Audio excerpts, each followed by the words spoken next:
روغن 100% گیاهی و خالصه که به تازگی دانشمندای ایرانی کشفش کردن و واسه هر دردی معجزه میکنه. از کمردرد و درد دیسک بگیر تا آرتروز و دست درد و گردن درد و هر دردی که داشته باشید. الان چند درصد؟ الان بهتره، 100% بهتر. 100%. الان خدایی بهتره. خداییش بهتره. اثر کرده.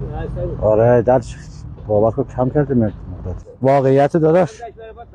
نه واقعیت آقا. راستش بخوای اول باور نکردم اما دیدم نه راستش میشه که معجزه بود. من چپسم خوب شد. بله بله ابر روغنی بله بلا فاصله خوب کرد. حالا من واقعا خودم باور نمی‌کردم ولی رو کنجکاوی زدم و دیدم که واقعا معجزه کرد. هیرو که 100% گیاهی و اختراع دانشمندان ایرانی هستش. بچه فوق العاده است. همتون باید توی خونه یه دونه از این روغن داشته باشید. توصیه میکنم که از پیجی که اینجا تگ کردم تهیه کنید، چون خودم از این پیج خریداری میکنم.